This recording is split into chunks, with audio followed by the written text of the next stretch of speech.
the freedom fanatic! Jack the Ripper, terror of London!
The bright lights and city bustle of East London make it hard to imagine that only a century ago the inhabitants were gripped by terror. Today, tourists flock equally intrigued and repulsed by the story that began in Whitechapel in 1888 and has been the stuff of nightmares ever since. Step back in time to the 1880s, where the scene was a maze of dark, foggy alleyways and narrow cobbled streets, lit only by a few flickering gaslights. Several days a week, Commercial Street housed the market traders selling wares from wooden carts. But in 1888, there was an atmosphere of panic among the inhabitants of Whitechapel. One name spread fear through the suburb, as for the first time, its whisper echoed through the streets: Jack the Ripper. So what happened all those years ago to inspire the modern-day historical expert and cloak-and-dagger amateur sleuth alike to attempt to solve the mystery of this shadowy monster? Our story begins on the 3rd of April 1888, when Emma Elizabeth Smith was walking near to the lodging house where she'd been dossing at 18 George Street, Spitalfields. It was Easter Tuesday and followed a weekend of seasonal parades and festivities around London. As Emma passed down Osborne Street, she was viciously attacked, claiming later that a group of 2 or 3 men had robbed her for her money, beaten, and then raped her. Emma survived long enough to recount her story as she was nursed in London hospital, but died the following morning of peritonitis. Little attention was paid to Emma's unfortunate fate, and the usual street violence of East End London continued to permeate everyday life.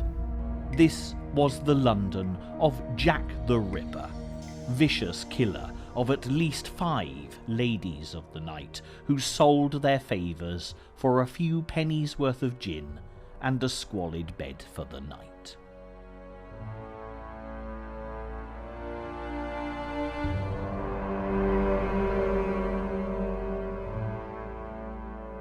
Despite advances today in forensic science and psychological profiling, the murders remain unsolved, and the crimes that taxed the great and good of Victorian society are still no closer to being unravelled. Nobody can categorically claim to know the true identity of Jack the Ripper. Conspiracy theories abound, and modern-day ripperologists will go to incredible lengths to uncover what really happened here in Whitechapel more than a century ago, making this case undoubtedly the greatest unsolved murder mystery of all time.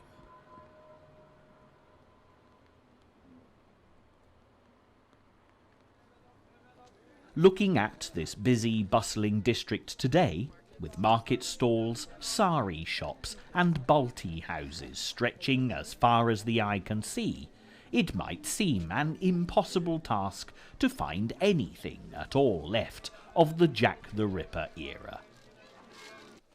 There's no denying that much has changed, a fair proportion of it deliberately to eradicate memories of an evil past. But if you know where to look, it's certainly possible to follow in the footsteps of Jack the Ripper. That is, of course, if you dare.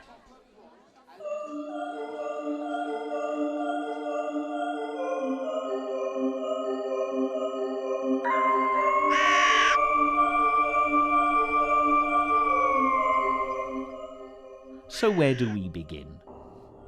Well, ironically, with a murder that, although associated with Jack the Ripper, we can be pretty sure was not his handiwork.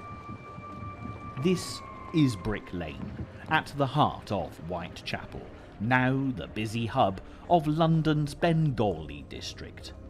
But in 1888, it was a very different place.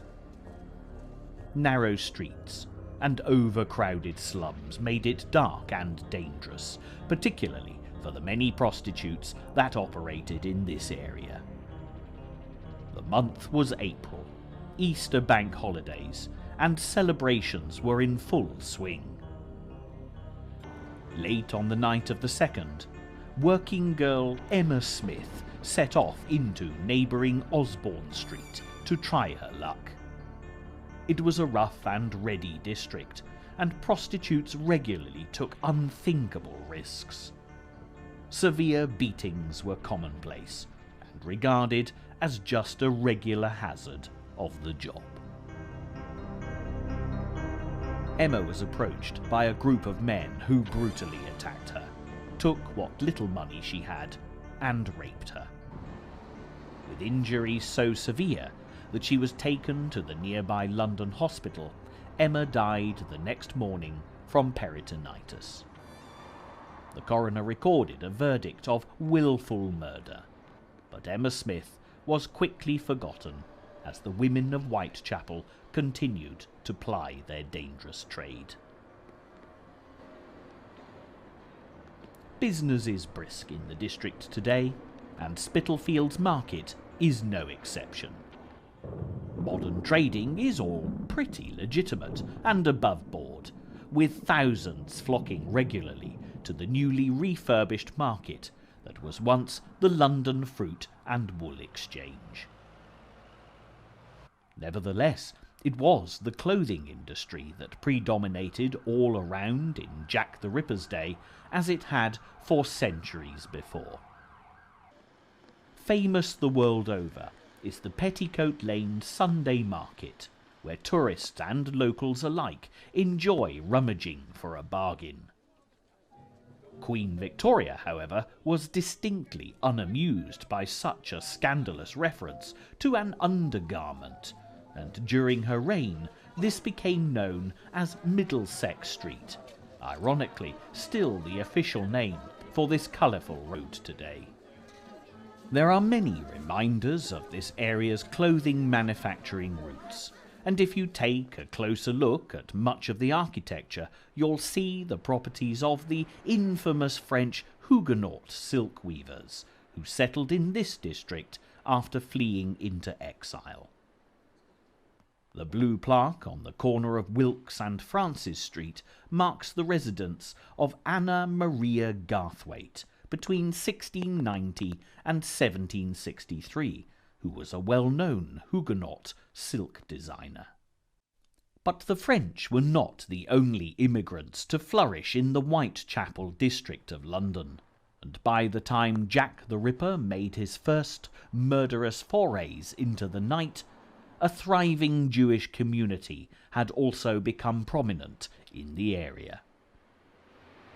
Consequently, there was a sometimes uneasy mix of folk here, as the dispossessed of all manner of cultures survived cheek by jowl in this claustrophobic atmosphere, eking out a living in any way that they could.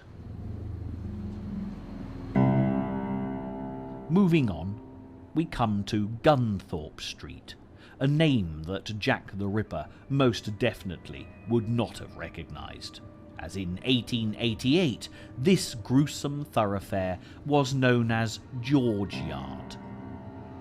Then a classic Spitalfield slum just off Whitechapel High Street between the station and Commercial Street.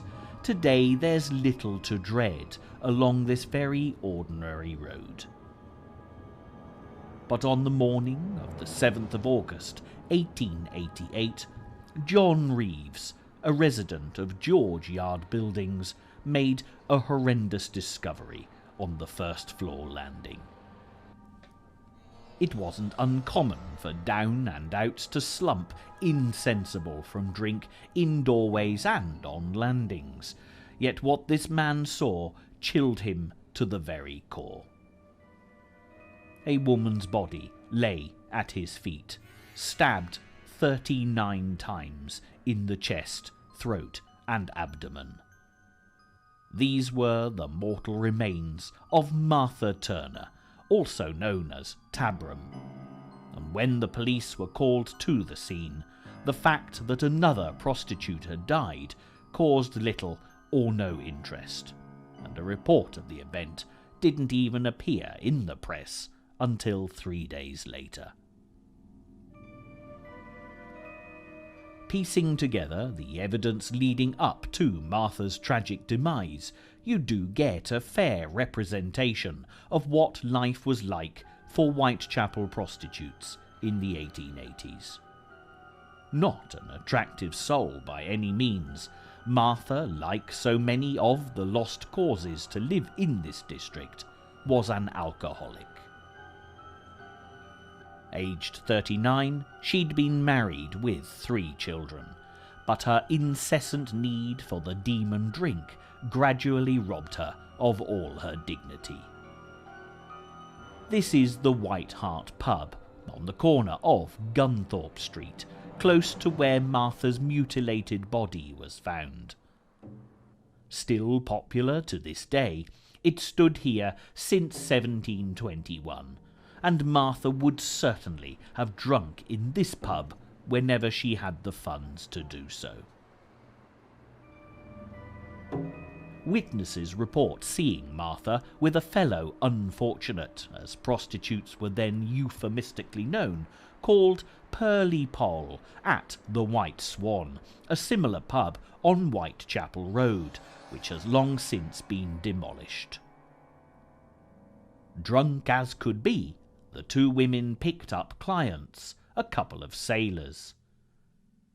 Martha led hers off to George Yard, and Poll brought her fella here to Angel Alley, a dingy, dark side street where her business could be transacted undisturbed.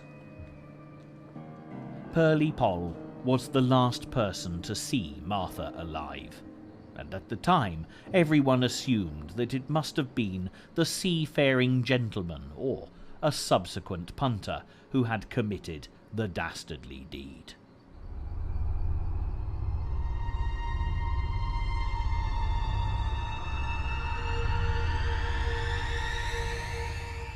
August sweltered on, with life and death being played out as squalidly as ever in the East End slums.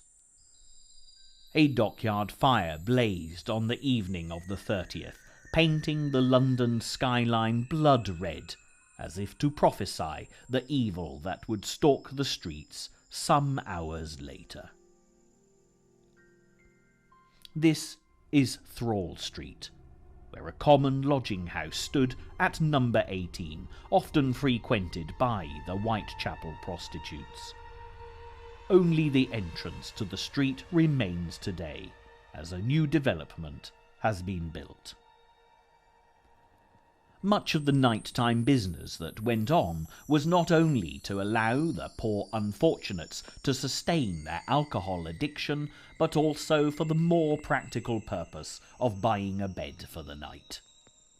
Hardly surprising, therefore, that this was such a transient community, with few, if any, of the prostitutes ever having the luxury of a fixed abode.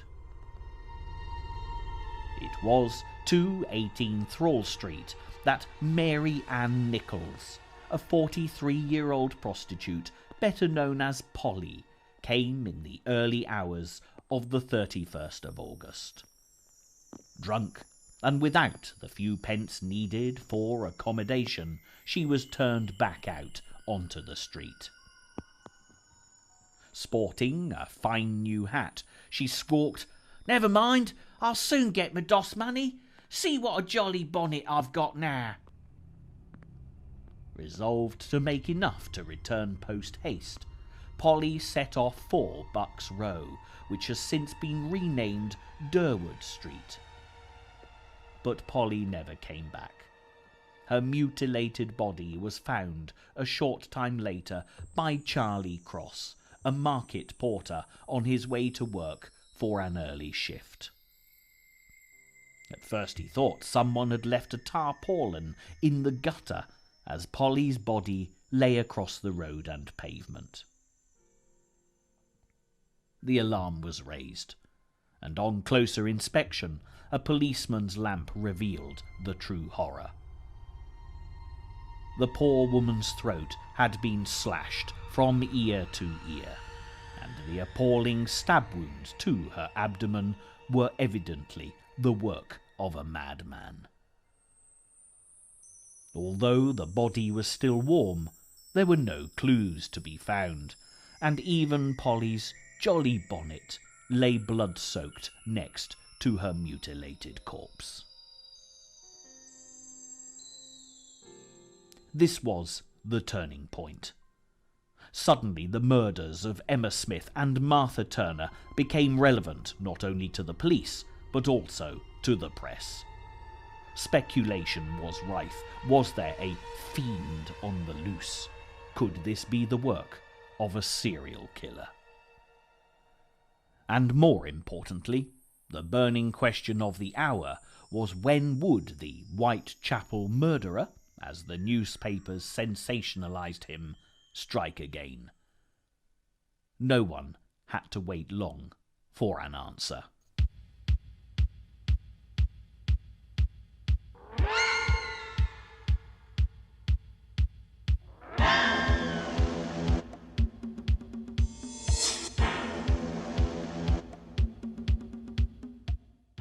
This is Hanbury Street, which in the autumn of 1888 was one of the busiest thoroughfares in the Spitalfields district.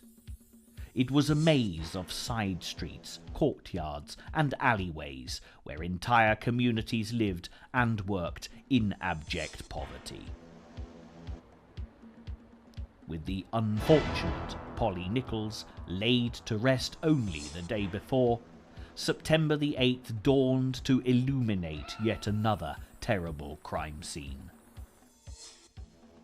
In the backyard of 29 Hanbury Street, where today you'll find a brewery car park, a butchered body lay on the ground, to be identified later as Annie Chapman, yet another Whitechapel prostitute fallen prey to the madman intent upon attacking women of the world's oldest profession.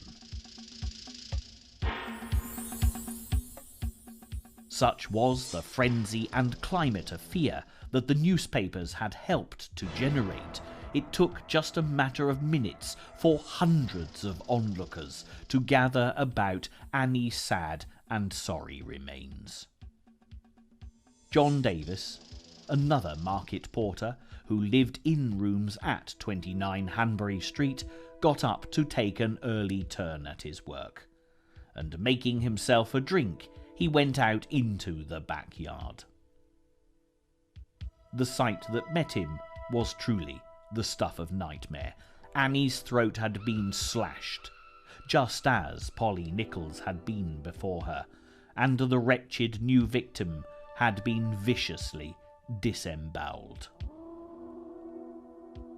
Shocked into action, Davis ran the 200 yards or so to the police station in Commercial Street, and by the time he had returned with reinforcements, a huge crowd had gathered.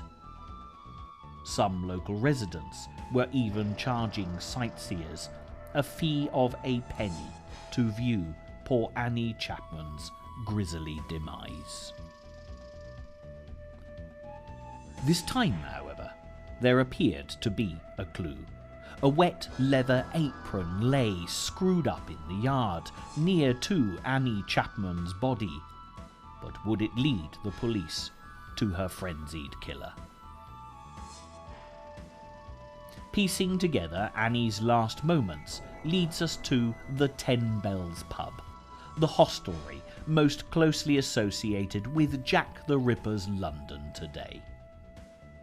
Established in 1755, this was the favourite haunt of many a Whitechapel prostitute, and Annie Chapman was no exception. A 47-year-old widow, fallen upon hard times, Annie often lodged at a nearby doss house in Dorset Street, and it's been suggested that on the night of her murder she was soliciting in the 10 Bells, although there's no actual evidence to confirm this. A local woman came forward as a witness, testifying that she'd seen Annie Chapman with a man in Hanbury Street, possibly having made his dangerous acquaintance in the bar of the 10 Bells. They were heard talking. He said, "Will you?" And she replied, "Yes." Perhaps the last word that poor Annie Chapman spoke before her throat was cut. For the first time, the police had the description of a likely suspect. Aged over 40, possibly foreign, wearing a long dark cloak and a brown deerstalker hat. This information, combined with the discarded leather apron, meant a busy time for the police. Unfortunately, though, hysteria played its prejudiced part. A Polish bootmaker by the name of John Pietzar was a well-known character in Whitechapel, who was often referred to as Leather Apron because he wore just such a garment. His skill with a knife was also perfectly plausible, as he regularly wielded a razor-sharp blade while going about his work. Add to this the fact that he was also a Jew in a highly charged anti-Semitic atmosphere, and it's easy to understand why the finger of suspicion pointed in Pietzar's direction. At one point he was taken into police custody, in part for his own protection, as mob rule seriously threatened his life. In fairness, Leather Apron was a rather unpleasant character who was known to the police as an abuser of prostitutes. But the simple truth was that the apron found near to Annie Chapman's body did not belong to him. The offending item actually belonged to the son of the owner of 29 Hanbury Street, who'd left it in the yard several days earlier after washing it under the tap. However, by this time, the press had had a field day with the circumstantial evidence, and the breaking stories concerning the Whitechapel murders were about to take an even more sinister twist. On the 27th of September, 1888, a letter written in red ink arrived at the Central News Agency, addressed to the boss and signed Jack the Ripper. The Whitechapel murderer now had a name, if not a face. For centuries, Jack had always been slang for an Englishman, just as today in Australia, Sheila is the generic term for a woman. Everyone's heard of Jack the Lad, Jolly Jack Tar, Jack of all trades, and even Jack Frost, to mention but a few. So it came as no surprise when the killer, if indeed that was who the letter was from, chose the anonymity of Jack as his name. Mocking the ineptitude of the police, the letter was at first treated as a joke, but as time wore on, fueled by the Victorian press, it gave the evil killer a persona that still continues to strike terror in the hearts of many to this day. Just by mentioning Jack the Ripper's name, the true horror of what happened in Whitechapel all those years ago is recreated. And of course, the fact that the man behind the mask, or swirling black cloak if you prefer, was never caught, only adds fuel to the metaphorical fire. It's unlikely that the killer of Martha Turner, Polly Nichols, and Annie Chapman wrote what has gone down in history as the Dear Boss letter.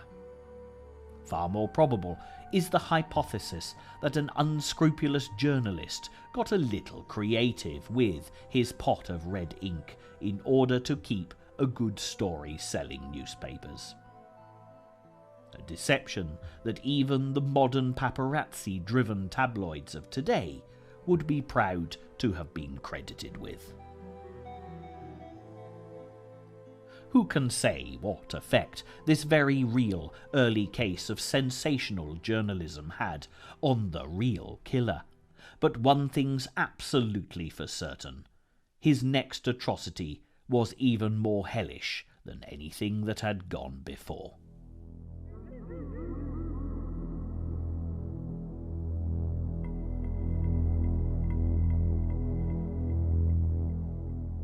This is Henriques Street, which in Jack the Ripper's day was known as Burner Street. Of all the locations visited in this programme, this one really has changed beyond all recognition. Running off Whitechapel Road, this narrow passageway was little more than a row of squalid houses in the 1800s. Dutfield's Yard was certainly no better, tucked along the side of what was then 40 Burner Street, where today a school playground marks the spot. An itinerant salesman was making his way into the yard with a horse and trap in the early hours of the 30th of September. It was pitch dark, and the horse shied, refusing to go any further. The driver, realizing that something was amiss, went to investigate. A dead body, still warm, met his gaze, and the disquieted soul ran quickly to the nearby working men's club for assistance. It was 1 o'clock in the morning, but within moments Burner Street was swarming with onlookers. This time, the victim, a 45-year-old prostitute of Swedish origin, lay with her throat slashed. But it was speedily ascertained that the rest of her was at least perfectly intact. Elizabeth Stride, Gustaf's daughter, had been in Britain since 1866. Known to most in Whitechapel as Long Liz, she told a tragic tale, no doubt in the hope of extracting charitable donations, of losing her husband and children when the steamer, the Princess Alice, sank in the Thames at Woolwich. Like the other victims before her, Long Liz frequented the Whitechapel boarding houses, notably in her case at Flower and Dean Street, now known as Lolsworth Close and Devonshire Street. As the ghastly news was filtering through the district, for a brief time the police and onlookers wondered whether this was the gruesome handiwork of the Ripper. But a further shocking development occurred only 40 minutes later in nearby Mitre Square, as the evil monster plaguing Whitechapel struck again. Maybe as Jack stood over Long Liz's body in Berner Street, preparing for his macabre ministrations, something disturbed him before his work was done. However, certain of the Ripper conspiracy theorists would suggest that the murderer simply realised that he'd got the wrong woman, and left the corpse in order to attack the woman he intended to kill. Whatever the truth that fateful night, his second victim, Catherine Eddowes, was so ferociously mutilated in the shadows of Mitre Square she was almost unrecognisable. Today, Mitre Square is a fairly ordinary location, with nothing marking it out for special attention. It was originally the site of a 12th century priory, complete with cloister, but in the 1880s it was a dark, oppressive, overcrowded place. Since the 1980s, the square has lost most of its Victorian character, with the exception of the original cobblestones. There are claims that the ghost of a woman walks regularly across the spot where Catherine Eddowes met her tragic fate, and the atmosphere here is distinctly chilly. The speed of Catherine Eddowes' murder and subsequent disembowelment must have been swift, because when PC Edward Watkins walked past the doomed corner of Mitre Square at 1:30 a.m, nothing whatsoever demanded his attention. However, when the constable returned just a quarter of an hour later, he discovered the gruesome relics of Jack the Ripper's latest nighttime killing spree. This gave rise to an even greater belief that the evil killer had more than a passing knowledge of anatomy to operate in such haste, and no doctor, surgeon, vet, butcher or slaughterman in the district was above suspicion. But there was a clue, or so it seemed, and the trail following in Jack's footsteps takes us to Goulston Street, where such local East End delicacies as jellied eels can, if you have such a mind, be purchased from the world-renowned Tubby Isaac's market stall. At the post-mortem of Catherine Eddowes, it was noticed that a piece of her apron was missing, and just a matter of hours after her body had been discovered, a blood-stained fragment of cloth had been found in a Goulston Street doorway. Not only was this the missing piece of Ms. Eddowes' clothing, but also up above where it lay, a message appeared to have been chalked in a menacing hand. "The Jews are the men that will not be blamed for nothing."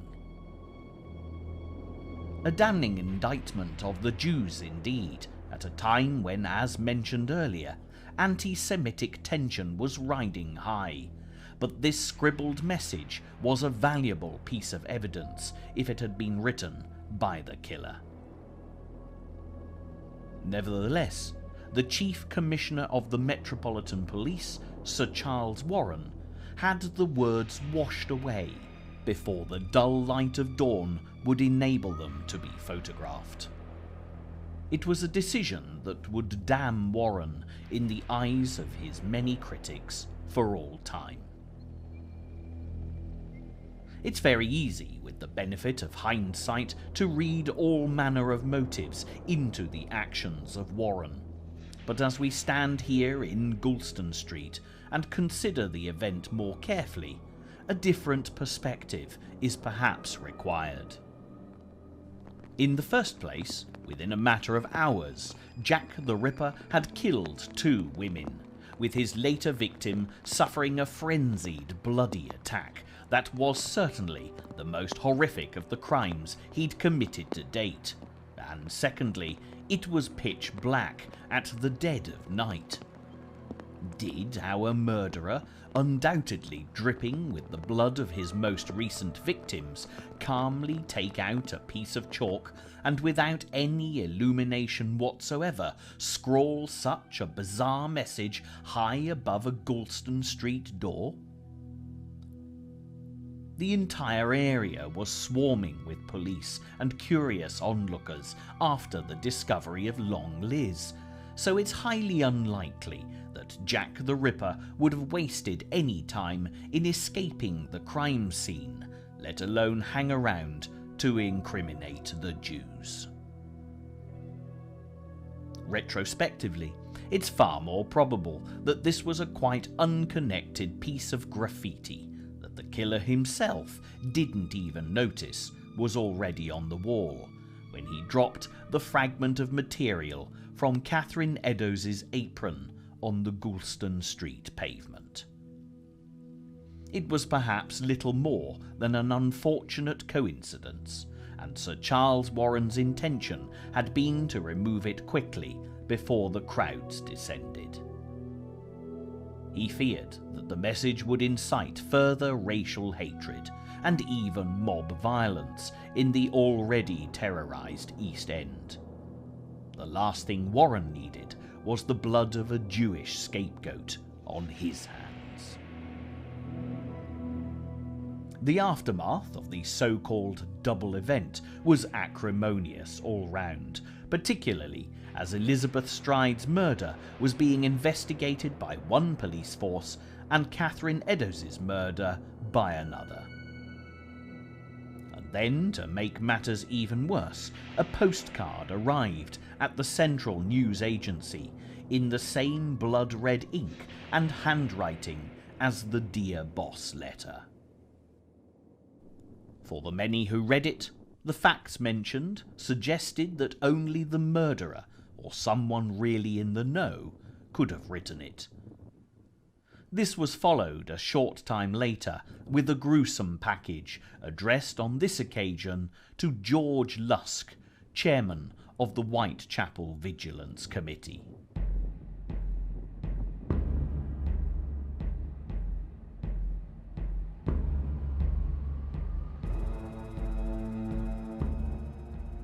Our journey now takes us to the London Hospital, built and opened on Whitechapel High Street in 1759, serving the poor of the district as best as it could, and continuing to be a working hospital to this day. The parcel that George Lusk received contained a portion of a kidney, with claims that it had been taken from the body of Catherine Eddowes, and it was brought to the London Hospital for inspection. Confirmed to be human, the offending organ showed that its previous owner had not only been female, but also a heavy drinker, a common characteristic of 19th century prostitutes. When the post-mortem details of Catherine Eddowes were released, sure enough, the part of the kidney left in her body was said to have been pale and bloodless, a condition that in the 1880s could quite accurately have been attributed to the demon drink. Without the advantages of modern-day DNA profiling and forensics, this was enough to convince the investigators, and for that matter many Ripper enthusiasts since, that the kidney was genuine. Again, just like the chalk message in Goulston Street, we do have the benefit of hindsight. In Jack the Ripper's day, there would have been thousands of East End women with kidneys in this state of decay, and a trip to a mortuary could well have procured the said offering for an over-enthusiastic, morally questionable journalist. Medicine was still in its pioneering infancy in the 19th century, and for those without the wherewithal to purchase a gentle bedside manner, it was a frightening and often barbaric business. While we're here at the London Hospital, another aspect of Victorian medical science is also worthy of mention. The feature film The Elephant Man brought to prominence the story of John Merrick, who, because of his appalling disfigurements, had spent most of his life in freak shows. Fortunately, he was rescued by the eminent physician Dr. Treves and brought to live out the remainder of his days under his protection at the London Hospital. The Elephant Man died here in 1890, just 2 years after Jack the Ripper's reign of terror. This does go some way to explaining the people of Whitechapel's fascination with the mutilated bodies of the Ripper's victims. Sadly, physical deformity was a source of spectacle and entertainment in Victorian England, with dignity never afforded to the living or the dead. And so the Jack the Ripper story heads towards its unsolved conclusion. Throughout October 1888, police activity was as frenzied as the murderous attacks had been, but to no avail. Bloodhounds were even brought in by the Met to try and sniff out the culprit. Burgo and Barnaby, the canine detectives in question, created a shaggy dog story of their own, allegedly managing to get themselves lost whilst in training, defeating the whole object of the exercise. Needless to say, this benefited no one but the baying press, who certainly took full advantage of the situation. Jack's bloodlust seemed momentarily to have been satisfied by the double event, perhaps allowing such a dalliance. But just as the women of Whitechapel started to sleep a little easier in their beds at night, the evil Ripper struck again.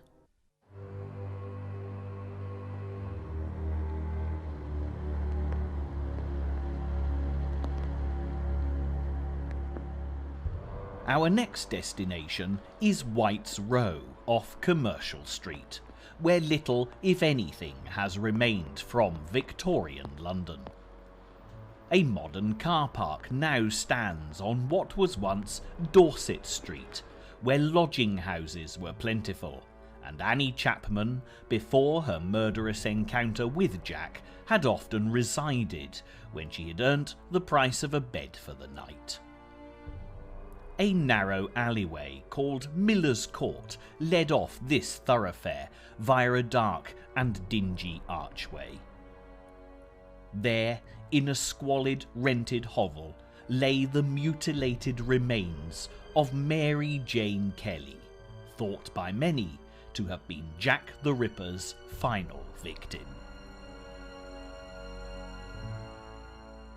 It was late morning on the 9th of November, when a rent collector arrived at Mary's door, hoping to find the lady at home in order to demand her outstanding debts.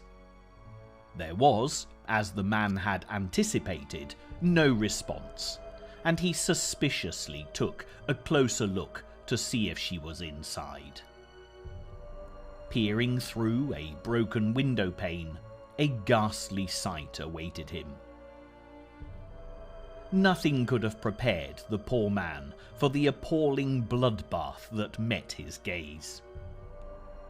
Whether it was Mary Jane Kelly or not, he couldn't possibly have known from the mutilated corpse that lay before him. The police quickly arrived and cordoned off the area, refusing the press access to the murder scene. But news of Jack the Ripper's latest escapade had leaked out, and many spectators gathered to try and catch a glimpse of his macabre handiwork. There were, however, considerable differences in this case to what had gone before. Although she was undoubtedly a prostitute, Mary was much younger, at 25, than all of the other victims had been, and she was rather more attractive than the middle-aged ladies of the night that Jack had previously targeted.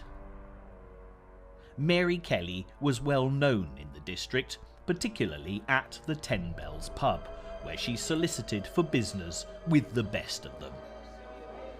By all accounts, she regarded the pitch outside the entrance as her own personal territory, and any rival who dared to overstep the boundaries was quickly put in her place. According to the story told by Mary herself, she came from Ireland, although little is known about her for certain. Perhaps it was her fierce temper that earned her the nickname Black Mary, no doubt alluding to her feistiness, particularly when street fighting with other prostitutes. Again, this singled her out from Martha, Polly, Annie, Longliz and Catherine. Mary was much stronger and healthier and could well have put up more of a fight. Sadly though, she was no match for Jack the Ripper, who didn't even leave her pleasant, cheerful face intact, and the scene of crime photographs are still distressing to all who see them today. However, the most significant change in this murder was the fact that the crime had been perpetrated indoors, with all of the other murders and mutilations being carried out on the streets. This has consistently raised questions, both at the time and since, about whether this could possibly have been a domestic murder that had been cleverly covered up. We do know that Mary had been living with a man for some while, and just a few weeks before her blood-splattered demise, the couple had split up. What if, in an argument, the ex-lover had killed poor Mary? Would it not have been a very good way to escape justice if Jack the Ripper got the blame? The finger of suspicion did point at Mary's ex, and it's even been suggested that he, Joseph Barnett, was in fact none other than Jack the Ripper, responsible for all the other murders as well. But of course, this is the crux of our story on this tour of Jack the Ripper's London. Who was Jack? As we enjoy the tranquil, elegant beauty of Christchurch Spitalfields, even in the hustle and bustle of modern-day Whitechapel, it's hard to consider the atrocities committed in the name of Jack the Ripper more than 100 years ago. It does leave you wondering why this series of unsolved crimes continues to capture the public imagination, when there are a whole host of unsolved murders that might well prove to be equally fascinating. What exactly is it that turns even the most rational amongst us into an armchair sleuth, convinced that we can solve the mystery that has baffled the finest detective minds of every generation since? In truth, it probably is all in the name. The journalist who turned the Whitechapel murderer into Jack the Ripper certainly has more to answer for than simply hindering police inquiries. He forged a place in the minds of the masses where a monster could lurk with all the anonymity of a good advertising campaign.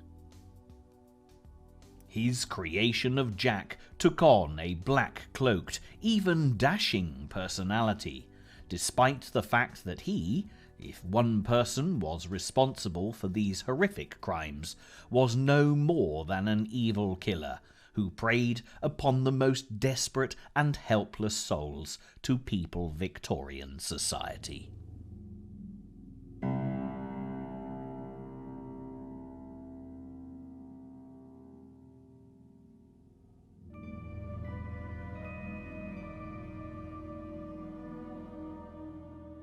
Throughout this programme, we've concentrated on the places that are relevant to these terrible murders. But as we draw towards an inevitable close, we'll take a very brief look at who the major suspects were, and which ones have managed to remain in the frame, so to speak, to this day.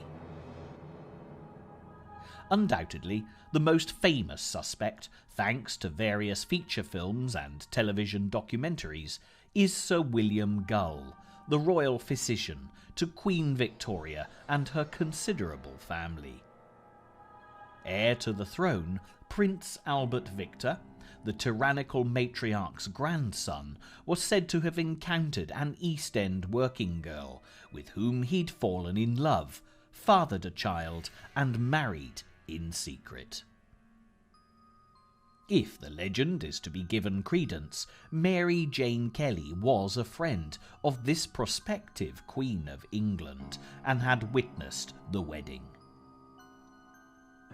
Upon realising the identity of the bridegroom, Mary had hatched a plot to blackmail the government, and the great and good of court society decided that the uneducated Irish prostitute living in a Whitechapel hovel needed to be silenced for the sake of national security, with Sir William Gull despatched to do the deed. A young painter, Walter Sickert, was involved in the plot, as were other celebrated dignitaries. The other prostitutes were allegedly disposed of to create a smokescreen for the real target of this band of conspirators, Mary Jane Kelly. Despite the evident sensationalism of the story, few believe that Sir William Gull was Jack the Ripper, not least because the poor man had suffered a stroke the year before, making him physically incapable of such surgical acrobatics. However, at various points in time since, the other characters of this treacherous tale have all come under suspicion. Prince Albert Victor himself was heavily implicated, and Sir William Gull's coachman John Netley was accused, as has been Walter Sickert, and, again in his case, quite recently too. But let's put this into perspective. Just remember that in some quarters even the aged Queen Victoria was put forward as a suspect. Away from the enticing royal conspiracy, other miscreants were considered. A Polish Jew named Aaron Kosminski, a violent, unstable lunatic, seemed to fit the profile nicely. George Chapman, a wife murderer, also appeared a perfectly feasible Jack the Ripper. Montague Druitt, a wealthy barrister, and James Maybrick, a creative diarist, were both considered to be very suspicious, and a whole host of social misfits have, in the long years since the autumn reign of terror, proved worthy of both police and public scrutiny. But it's a more recently uncovered American suspect, Dr. Francis Tumblety, who's emerged to be the most plausible murderer. The policemen of Whitechapel in the 1880s had certainly singled out this quack doctor as a dangerous criminal, but his notoriety did not come to the fore in this case until 1993. Stuart Evans, a much-respected historian and Jack the Ripper expert, discovered a letter from a chief inspector of Scotland Yard at the time of the murders, naming Tumblety as a very likely suspect. The American did travel to England in June 1888, and during November he was arrested for gross indecency. Tumblety was actually suspected of complicity in the Whitechapel murders, But before he could be tried, the good doctor escaped to France, notably when Jack the Ripper's very unefficacious medical ministration ceased. As you can now appreciate, the candidates for the title Jack the Ripper are many and varied, and short of dramatic new information coming to light, no one is ever likely to prove his identity for sure. However, returning to the scene of his reign of terror has been an enlightening experience, and no doubt each and every viewer of this programme will have formed their own opinion. Whatever your view, the Whitechapel murders have a dramatic place in Victorian history, and if you know where to look, you can still trace his terrible footsteps. Street names have been changed, buildings demolished, and at last the unfortunate victims are at peace in their graves. Perhaps it's as well that little remains to glorify such dastardly deeds, whoever the perpetrator might have been. But until such time, if ever, that this mystery is solved, the subject will continue to fascinate and intrigue as surely as it revolts and disgusts.